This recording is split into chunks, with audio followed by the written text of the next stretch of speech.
कृष्ण में प्यारे भाई बहनों, पिता और पुत्र और पवित्र आत्मा आप सबों को आशीर्वाद प्रदान करे। आमीन। प्यारे भाई बहनों, भविष्यवाणियों के बारे में जो हो चुका है इसके बारे में हम लोग सुन रहे हैं। आज हम लोग प्रभु यीशु के दुखों के बारे में, नबियों द्वारा दिया हुआ भविष्यवाणियों के बारे में हम जरा मनचिंतन करेंगे। प्यारे भाई बहनों, ईसायाह नबी प्रभु यीशु के दुखों के बारे में, प्रभु का जन्म से 700 साल पहले अच्छी तरह बताया गया है। हम जरा सुनेंगे इसके बारे में।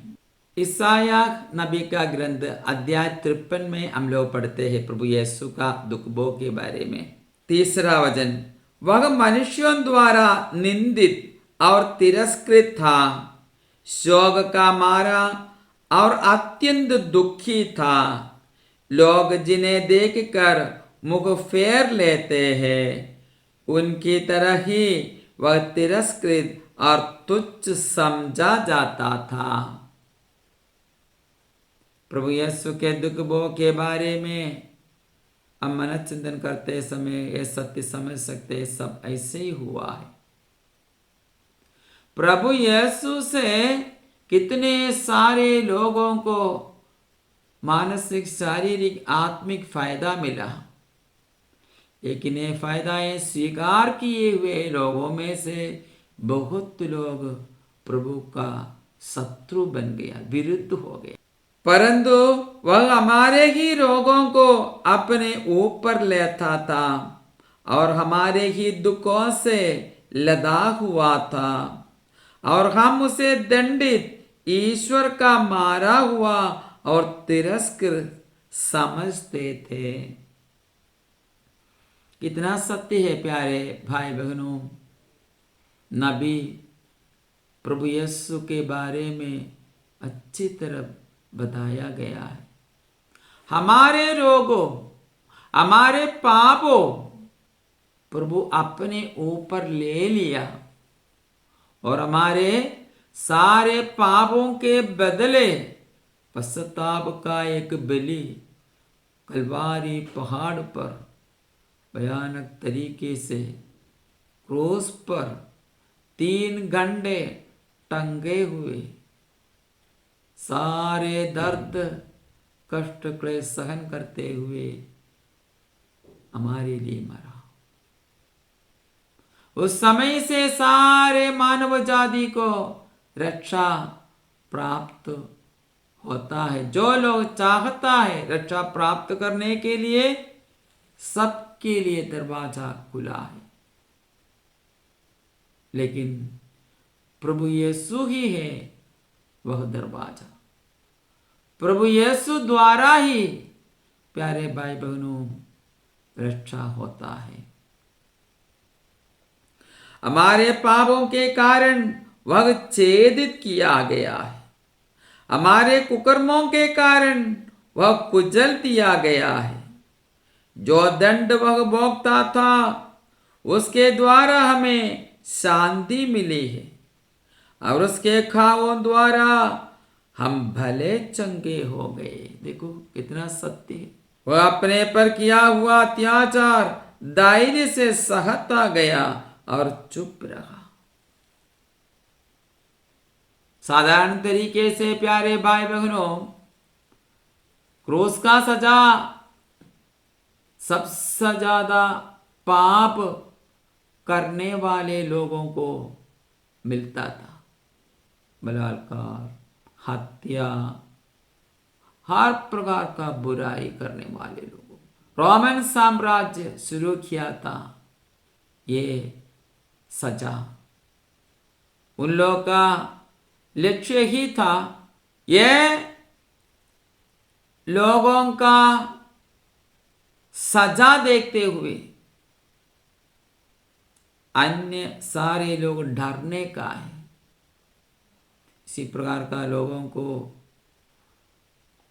कोड़ा से मारने के बाद जहाँ कहाँ ज़्यादा लोग जाते आते हैं वही पब्लिक रास्ता में मरने तक क्रूस पर, ऐसा कुकर्मियों को क्रूस पर टोकते हुए मरने तक ऐसा छोड़ता था। वो भयानक दर्द है। कभी कभी 1-2 हफ्ते लेते थे कुछ लोग मरने के लिए। तो वहां से जाने आने वाले लोग ये सब देखते हुए कभी ऐसा गलती नहीं करना। और क्रूस पर सजा हुआ व्यक्तियों को कोई मदद नहीं देता था। सिपाही लोग वहां खड़े होते थे मरते समय तक। प्यारे भाई बहनों, हम सबों का पाप प्रभु ने अपने ऊपर ले लिया हमें बचाने के लिए। एक कारण से प्रभु कुछ नहीं बोला। साधारण तरीके से ऐसा कुकर्मी लोग क्या करते थे, जोर से चिल्लाते थे, श्राप देते थे, गाली देते थे। लेकिन प्रभु एकदम खुशी से यह क्रूस को गले लगाया, क्योंकि वो जानता था इसी लक्ष्य के लिए वो आया था। सारे मनुष्य जातियों का पाप का बोझ वो क्रूस पर था। वो क्रूस ढोते ढोते कलवारी पहाड़ तक पहुंच गए और आखिरी में हमारे लिए क्रूस पर मर। प्रभु यीशु का दुख भोग बार बार मन चिंतन करना बहुत अच्छा है। प्रभु ने एक संत के पास बताया, बेटे यदि तुम पवित्रता में आगे बढ़ना चाहते तो हर दिन मेरा दुख भोग के बारे में कम से कम 1 घंटा मन चिंतन करो। हाँ प्यारे भाई बहनों, प्रभु ने हमें हमारे लिए क्या किया यह कभी भूलना मत। एक उदाहरण बताना चाहता हूं। एक गरीब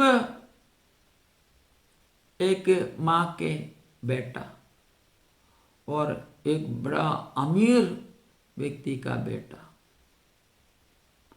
ये दोनों में कौन ज्यादा अपना मां को ज्यादा प्यार करेगा?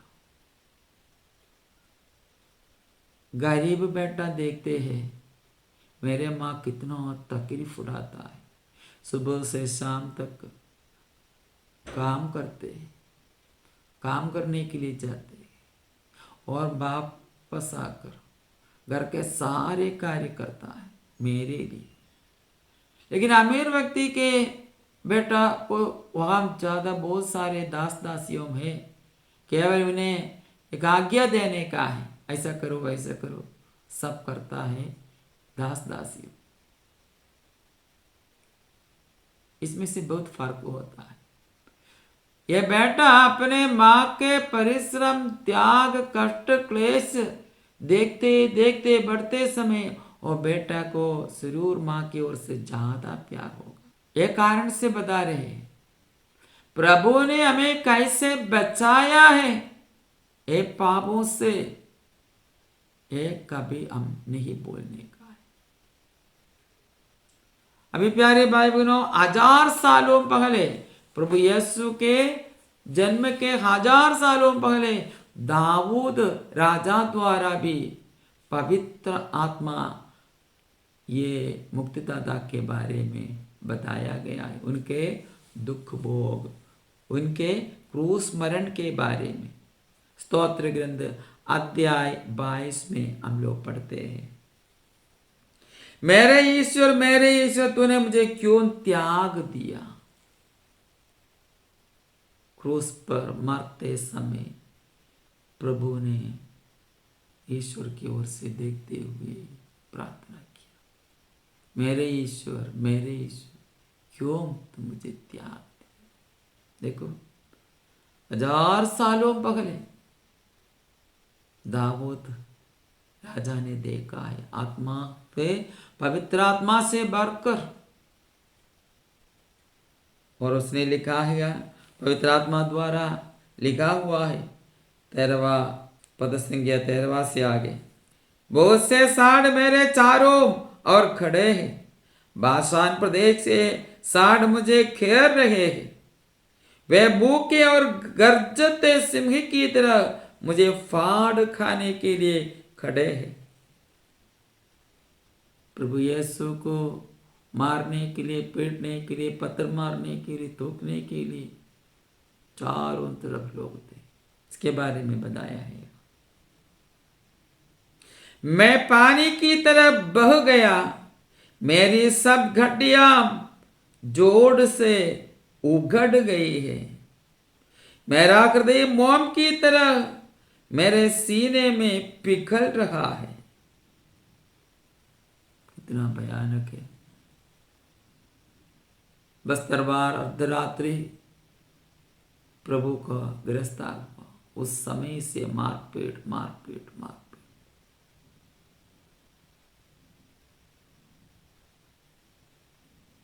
मेरी शक्ति टोकरे की तरह सूख गई, मेरी जिघा तालू से चिपक गई, एक बूंद पानी भी नहीं मिला, शरीर का पानी खून सब बह रहे हैं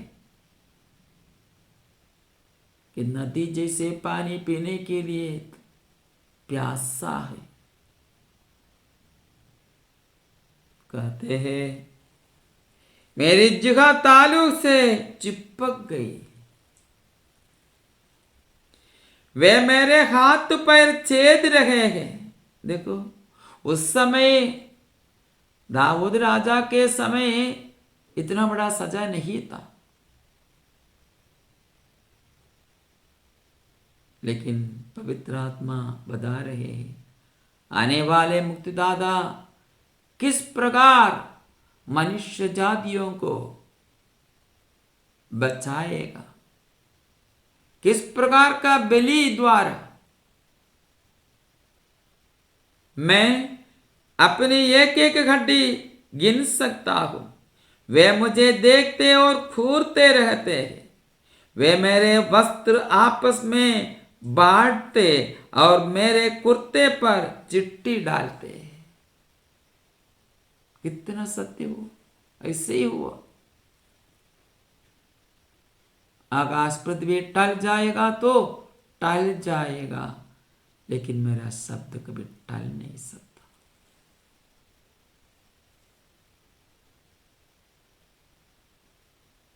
अभी एक सवाल आपसे पूछना चाहता है, प्यारे भाई बहनों, ये यहूदी लोग, विशेष करके पुरोहित गण, फरीसी गण, शास्त्री गण, हर दिन ये स्तोत्र गंध पढ़ते हैं, हर दिन ये पवित्र वचन पढ़ते हैं, नबियों द्वारा दिया हुआ संदेश सब पढ़ते हैं। हमने अभी सुना हुआ ये पवित्र वचन उन लोग हर दिन पढ़ते थे, लेकिन क्यों प्यारे भाई बहनों, प्रभु यीशु का महायाग के बारे में इतने अच्छी तरह लिखा हुआ है, फिर भी क्यों पहचान नहीं लिया? कारण यह है प्यारे भाई बहनों, प्रभु हमें बहुत सुनहरा अवसरों देता है परिवर्तन के, प्रभु के पास वापस आने के लिए पाप छोड़कर। लेकिन बार बार ये सारे अवसरों को त्याग देते समय क्या होता है, दिल कठोर बन जाता है। एक बार दिल कठोर बन जाएगा तो फिर सच्चाई समझने के लिए बहुत रुकावट होगा। हम क्या करने का है, इसमें से सीखने का है। हर एक बार पवित्र वचन सुनते समय एक अवसर सुनहरा अवसर प्रभु हमें दे रहा है। प्रभु हमें निमंत्रण देता है, बेटा बेटी पाप छोड़ दो, पाप छोड़ दो, पवित्र जीवन द्वारा मेरे पास आ जाओ। प्यारे भाई बहनों, हम एकदम गंभीरतापूर्ण तरीके से प्रभु का ये संदेश स्वीकार करें, उसके अनुसार जीते हुए अनंत काल तक ईश्वर के साथ रहने के लिए, अनंत जीवन प्राप्त करने के लिए परिश्रम करेंगे। पिता और पुत्र और पवित्र आत्मा के नाम पर आमीन।